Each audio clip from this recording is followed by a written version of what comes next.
이 땅에서 생활하는 모든 가운데 외롭지 않은 사람이 아무도 없을 거예요. 사람이 어떤 순간순간마다 외로울 때가 많이 있는데 제가 목회하는 가운데서 가끔가다 사람들이 물어봐요. 언제가 가장 행복하고 언제가 가장 힘드냐라고 물어볼 때가 있어요. 그래서 저는 가끔 가다가 목사님들이나 또 어떤 목회에 대해서 묻는 분들이 계시면 너무 외로울 때가 힘들다고, 외로울 때가. 그러니까 저를 아는 분들이 가끔 가다 그 얘기를 해요. 목사님, 사모님 계시고 이남일녀 이렇게 생활하는 가운데 뭐가 그렇게 외롭냐고 또 물어보기도 하고, 또 제가 사실은 목회를 하면서 이렇게 목회적인 어떤 개척을 한다든지 뭘 하면서 그렇게 어떤 소수의 성도들하고 오랜 세월을 보내본 적은 별로 없습니다. 하나님이 약하고 부족하니까, 견디지 못하니까 공일이 여기셔서 이렇게 성도들을 이렇게 아주 대형은 아니지만 이렇게 보내주셔서 그냥 남들이 보면 재미나게 목회할 수 있는 그런 숫자는 늘 유지해 봤던 것 같아요. 그런데 뭐가 그렇게 외롭습니까? 라고 물어볼 때에는 때로는 겉으로 보면 할 말이 없어요. 뭔가가 이렇게 외롭다고. 그런데 가장 그리운 것 중에 하나는 브루시길라와 아굴라처럼 정말 하나님 앞에 사역의 그런 동력자가 그리울 때가 없지 않아 있었어요. 어떨 때에는 우리 집사람에게도 타박을 받을 때가 있는데, 설교 시간에 사실은 여러분들에게 제가 우리 어머니 얘기를 많이 했었어요. 또 지금도 또 하고 있네요. 그죠? 그런데 그렇게 할 수 있는 것 중에 하나는 정말 나의 진정한 어떤 사역의 동력자라고 느껴졌기 때문에, 사역자라고. 여러분, 어머니도 짐이 되는 사람들이 없지 않아 많이 보았어요. 오늘 여러분 큐티를 우리 했잖아요. 새벽에. 어제 내용이지만 아사왕의 어머니는 오히려 아사왕은 우상을 척결하고 하는데 이 어머니가 아사라 목상을 만들었어요. 그러니까 아들이 어머니 태우 자리를 폐하게 되고 아세라 목상을 부서뜨려 찧어서 불살라 기드론 강에 던졌다 그랬어요. 그것은 아들에게는 짐이잖아요. 짐. 또 우리 지금은 저기 호남 지역에 가서 목회하는 목사님인데 제천에 계셨는데 저를 만나면 가끔 그래요. 난 저 목사님, 저 어머니 때문에 정말 죽겠어요. 그래서 아니 어머니 때문에 죽겠다는 말이 무슨 말이냐 그러니까, 어머니가 그렇게 목회하는데 걸림돌로 그렇게 계속 일하신대요. 왜 나는 권사를 빨리 안 지켜주냐, 나는 왜 이렇게 하냐. 이게 아들이 너무 마음이 무거워서 그런 이야기를 하더라고요. 우리 어머니만 생각하면 목회를 관두고 싶다고, 관두고 싶다고. 그리고 나서 몇 년 있다가 어머니가 돌아가셨어요. 연세도 좀 드셨지만 약간 이제 호상은 호상이었는데 하여튼 돌아가셨어요. 그래서 제가 농담 반 진담 반으로 이젠 할만하겠다, 할만하겠다 그랬더니 제 등을 탁 때리면서 어머니 돌아가시고 나서 회개한 게 그거래요. 회개한 게. 그러면서 하나님 앞에 지나고 나니까 감사하다고. 왜 그런가 하면 저는 기도가 참 부족한 사람인데 어머니 때문에 기도를 할 수밖에 없는 상황이 너무 많았다고. 그러면서 어머니를 원망을 했는데 어머니 돌아가시고 나니까 그것이 하나님 앞에 너무 죄스럽고, 또 어머니 때문에 무릎 꿇고 기도한 걸 생각하면 또 감사하기도 하고, 그런 가정들도 제가 옆에서 봐서, 옆에서 제가 봐도 어떨 때 보면 집에 이렇게 가보면 앉아있기가 민구스러울 정도로 행동하실 때가 계셔서 일찍 일어서 나올 때도 있었어요. 그럼 목사님이 얼마나 속이 상하겠어요. 일찍 나오면 이 목사님을 미안하게 하는 것 같고, 있을 난이 있을 그거는 또 상황이 안 되고, 그렇게 방문객조차도 거북하게 하는 것을 느낄 때가 있었어요. 얼마나 그분에게는 그게 짐이겠어요. 그런데 저는 그런 거는 아니고 오히려 저에게 디딤돌이 되고 동력자가 되고, 그런 가운데서 하나님 앞에서 정말 이 목회적인 외로움, 그거는 뭐라고 이렇게 표현할 수는 없지만은 그게 견디기가 가장 힘들었다고 생각하고, 지금도 가끔 가다가 사실은 그게 좀 힘이 들어요. 힘이. 무슨 이야기 하려고 이 말씀하는 거 하면, 그때마다 우리들에게는 도피처가 있다는 것이 너무 감사한 거예요. 도피처가 있다고 하는 거. 그 도피처가 누구냐? 바로 예수님. 여러분, 오늘 이 본문은 신학과는 아무런 상관이 없는 내용 같아요. 그런데 이 도피성을 말씀을 나누는데, 이 도피성이 뭔가 하면 고의적이 아니고 부지 중에 사람을 죽였어요. 그러면 여러분, 내 아내를 죽였든지 내 남편을 죽였든지, 여기 피해 보복자라고 하는 것은 그 가족을 말하는 거예요. 그 가족이 분해서 가만히 있을 수 있겠어요? 그러니까 또 오히려 어떤 화를 불러올까 봐 부지 중에 사람을 죽였을 때에는 도피성에 가서 피해 있으면 회중 앞에서 어떤 재판을 받고 시비를 가릴 때까지는 거기에 머물게 하고, 시비가 가려지고 난 다음에 집에 돌아가게 해서 피해 보복자라 하여금 그의 생명을 지키도록 하신 것이 오늘 도피성의 말씀입니다. 이 말씀을 여러분들이 들으면서 영원한 도피성이라고 제목을 지어서, 영원한 도피성, 바로 우리들의 예수님. 여러분, 오늘 우리는 오늘 저녁에 제가 그 찬송을 부르려다가 또 시간이 많이 가는 거 안 불렀는데, 피난처 있으니, 그 찬양이 이제 피난처 있으니, 피난처가 어디냐? 바로 우리 주 예수 그리스도. 도피성이 어디냐? 바로 그 예수 그리스도. 여러분, 우리가 힘들고 어려울 때에, 아까 제가 이야기했잖아요. 외로움을 이야기했잖아요. 여러분, 어떨 때에는 여러분 교회 밖에서 세상에서 많이 일어나는 일들은 가정에 돌아와서 이야기할 수 있는 일들이 많이 있어요. 그러나 목회자가 겪는 어려운 가운데 하나는, 내가 아내에게, 가족들에게 말할 수 없는, 때론 아무리 절친한 교우라고 하더라도, 뭐 절친한 교우, 드절친한 교우를 말하는 것이 아니라, 아무리 나와 절친한 동력자가 있다고 할지라도 거기에다가 할 말이 있고 못할 말이 있잖아요. 그것이 가장 많은 직업이라고 말하면, 직업군이라고 말하면 목회자들일 거예요. 목회자들. 정말 이거는 어떻게 말할 수 없는, 안고 가야 되는 것들이 많은 것이 사역자들이에요. 사역자들 안고 가야. 그러니까 그게 외로움이잖아요. 그러나 거기에 우리의 피난처는 누구냐? 예수님. 여러분들은 어떻게 생각할지 모르지만 기도할 수 있다는 것처럼 행복한 게 없는 줄 아셔야 돼요. 왜? 하나님 앞에 내 마음을 토설할 수 있으니까. 하나님 앞에 기도할 수 있으니까.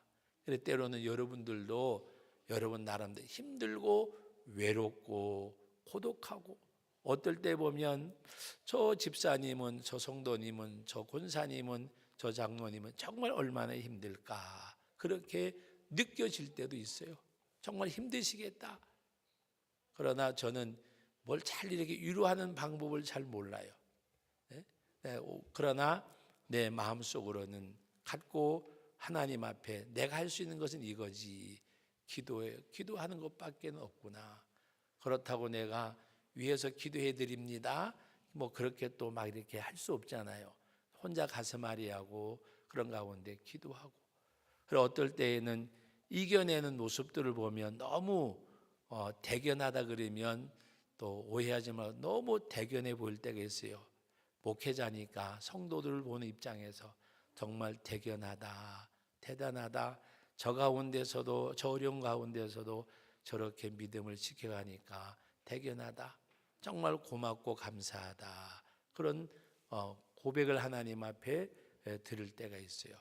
여러분, 저와 여러분들은 영원한 도피성 피난처 되시는 우리 하나님, 피난처 있으니 여호와, 그 찬송가 가사의 내용 그대로 우리들의 영원한 피난처는 나를 창조하시고 나를 지으신 여호와라고 이사야 43장에 말씀하신 그 말씀, 네?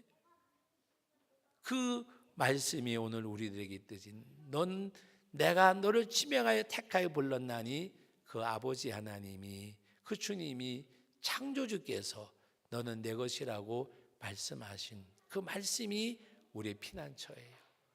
우리의 피난처, 그 하나님이. 그래서 그 하나님 앞에 여러분들이 기도하고, 어떨 때에는 말로는 못하지만 여러 가지 상황에 또 이렇게 우리가 처할 때도 없지 않아 있잖아요. 그런 모든 것들 가운데서도 때로 우리는 사람을 원망하게 되고 그 주어진 환경을 불평하게 되고 할 때도 없지 않아 있어요.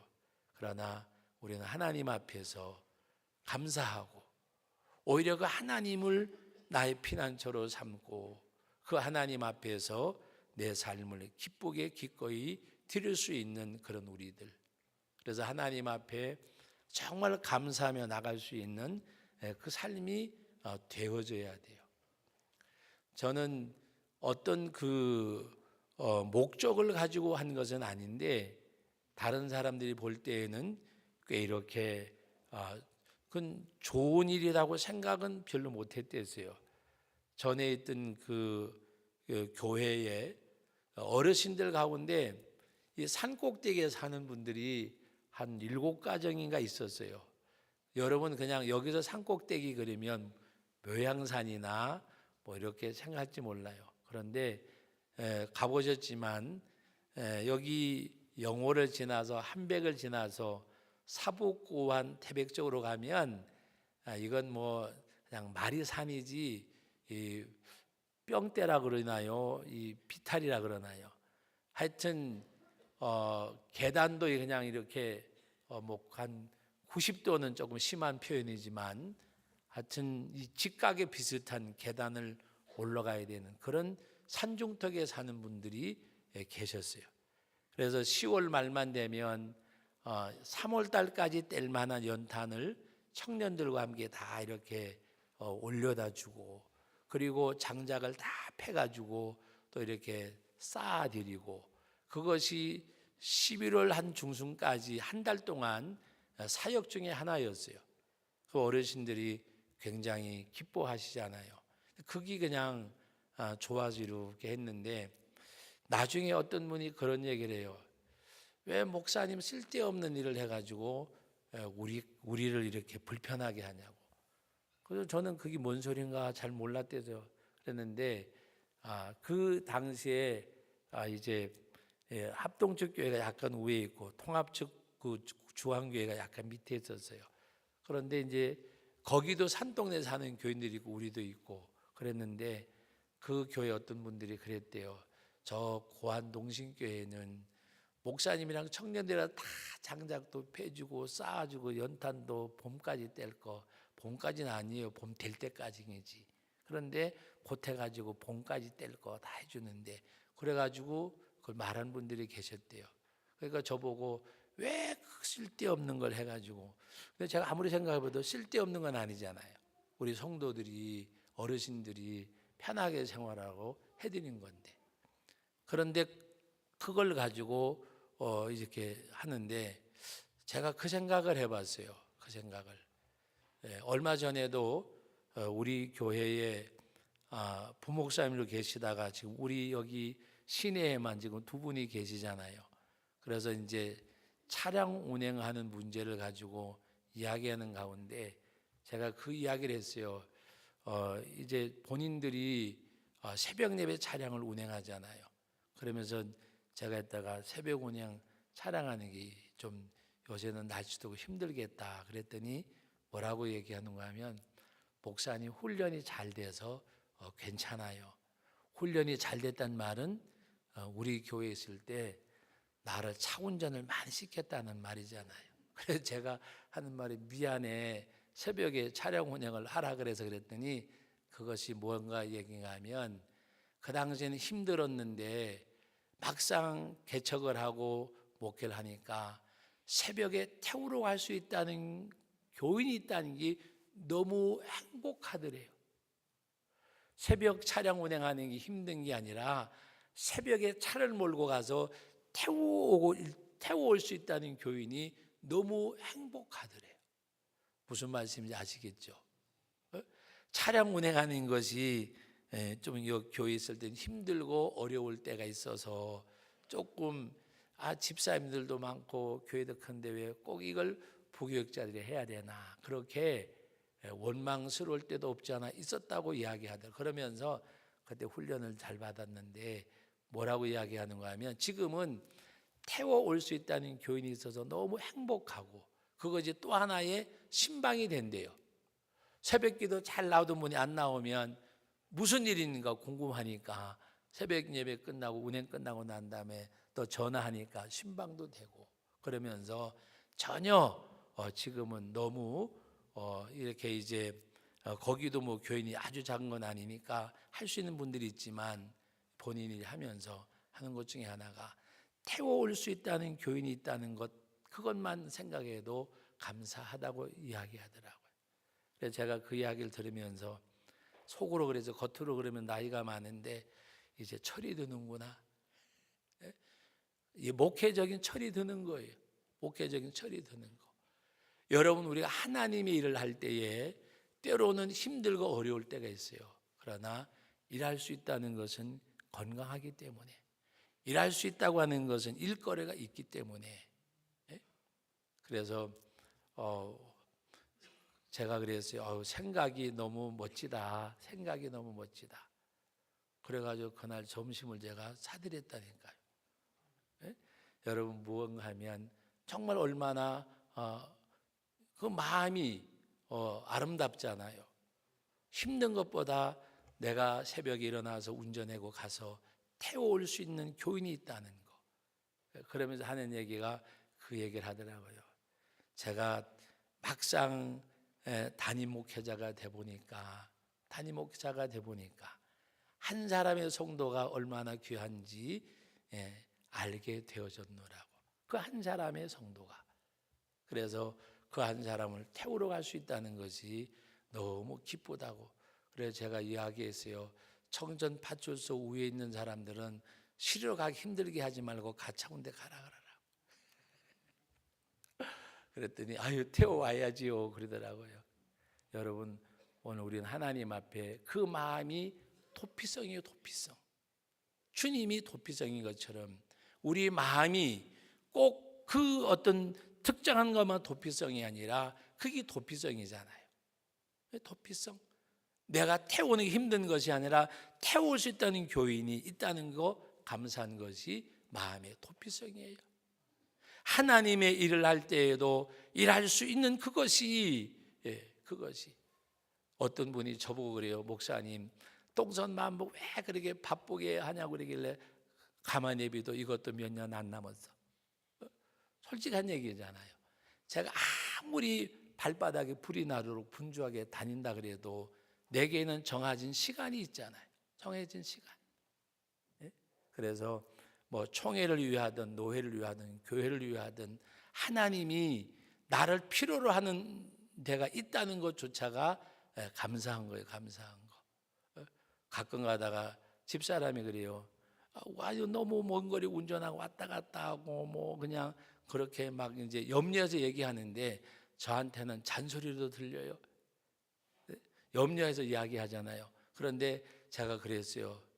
어제도 이제 또 내일도 또 이렇게 어디 문상 갔다가 또 면담하러 갔다가 하여튼 우리 또 이제 우리 사역자들이 변동이 있으니까 내일 또 한 두 사람 정도 면담도 해야 되고 또 장례식장도 가야 되고 대전으로 서울로 가야 돼요. 예? 그러니까 아이고 막 집에서는 걱정해가지고 그래 제가 그랬어요. 이거 발바닥 불나게 바쁜 것도 몇 년 안 남았으니까 가만히 내비두라고. 나중에 제가 예를 들어서 내려놓으면 뭐 누가 오라 그러겠어요? 누가 필요로 하라 그러겠어요? 하나님 앞에 여러분 우리는 마음의 도피성이 있어야 돼요. 그 도피성이 예수님이고 그 도피성이 뭔가 하면 내가 하나님 앞에 할 수 있다는 것 자체가 도피성이에요. 그것은 내가 피할 수 있는 어떤 꼭 어려움을 당해서 피하는 것이 도피성이 아니라 주님이 내게 주신 그 자리, 부지 중에 사람을 죽였는데도 어떤 결론을 얘기해 피해 보복자로부터 지켜주는 이 도피성의 역할처럼 여러분들이 하나님 앞에 정말 어떤 일들이 주어졌을 때에 내가 참 우리 여기 몇몇 분들 보면 제가 미안할 때가 너무 많아요. 말은 못하지만 토요일날 늦게까지 일하고 집에 밤중에 오시는 분 계세요.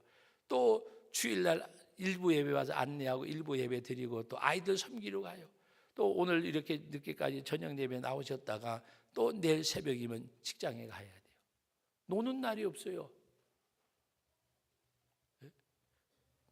물론 저도 월요일날부터 월요일날 바쁘지만 그러나 직장 생활한다. 저는 제가 시간을 관리할 수 있잖아요.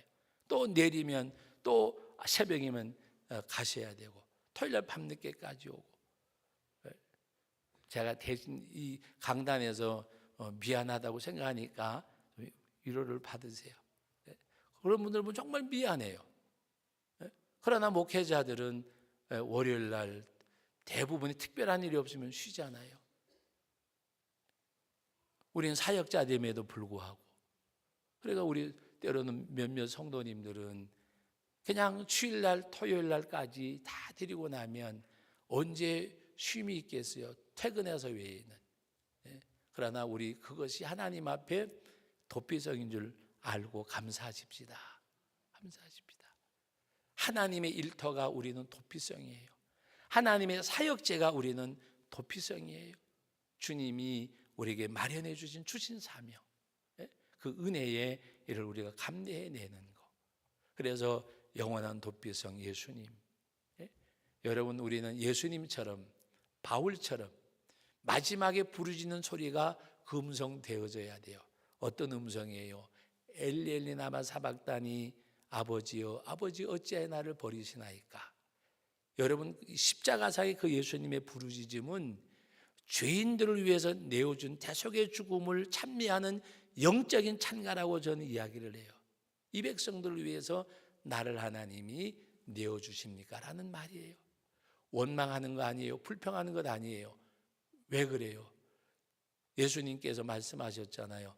가자, 나를 잡으라 내게 이르렀다. 십자가에 못 박이시고 죽임당하시고 사흘 만에 살아나야 하리라. 그것을 이루기 위해서 가시는 주님이셨어요. 다 이루었다고 고백하시는 주님이 엘리 엘리 라마 사박다니 아버지여 아버지여 어찌하여 나를 버리시나이까라가 원망이라고 하면 아니잖아요. 그것은 이 백성을 위해서 나를 내어주시는 하나님의 사랑, 이 백성을 구원하고자 하는 하나님의 역사하심. 예수님의 마지막 기도, 바울의 마지막 기도가 뭐예요? 나는 선한 싸움을 다 싸우고 달려갈 길을 마치고 믿음을 지켰으니. 마지막이 하나님 앞에 마지막이 그 고백을 드릴 수 있는 우리들, 마지막까지 하나님 앞에 내 삶이, 내 사역이, 내 사명이, 내 주어진 달란트가 하나님 앞에 다 소진될 때까지 우리 하나님 앞에 행할 수 있는 것, 그것이 우리는 복 중에 복인 줄 알아야 돼요. 낡아서 없어지면 버려야 되지만 닳아서 없어지는 것은 존귀한 거잖아요. 존귀한 거. 우리 하나님 앞에 낡아서 버려지는 인생이 아니라 닳아서 없어지는, 하나님 앞에 주님을 위해 쓰여지는 그런 우리 복된 삶. 그래서 우리는 사역과 사명이 우리 삶의 사역에 영원하신 주님 그 뜻을 성취해가는 도피성이 되어져서 하나님이 영광을 받으시는, 그래서 바울 사도는 나뿐만이 아니라 그의 강림하심을 바라는 모든 자들에게 라고 말씀을 하셨어요. 그러므로 오늘 저와 여러분들에게도 예수님의 부르짖던 그 부르짖음의 기도, 바울 사도의 마지막 그 기도가 우리들의 마지막도 되어지기를 주님의 이름으로 축복합니다. 거룩하신 아버지 하나님, 은혜와 사랑을 감사드립니다. 오늘 이 시간에도 아버지 하나님, 주님께서 부지 중에 사람을 해한 자, 그러나 고의성이 없는 그에게 생명을 유지토록 도피성을 마련해 주셨습니다. 오늘날 저희가 이 땅에 살면서 힘들고 어려울 때 있지만 피난처 있으니 여호와요 라는 찬양처럼 우리들의 영원한 피난처 되실 우리 하나님, 나의 주님이 계심을 알고 우리가 이 땅에서 하나님의 사역과 하나님의 뜻을 이루어가는 그 자체가 우리의 영적인 피난처임을 알고 쓰임받음에 쓰여짐에 감사하며 살아가는 저희들 되게 하여 주옵소서. 아버지 하나님, 하나님 앞에 드려지는 복된 삶이 영원하신 그리스도의 생명 안에 삼킨 바 되어진 삶을 감사하며 살아가는 우리 모두가 되게 하여 주옵소서. 예수님의 이름으로 기도하옵나이다. 아멘.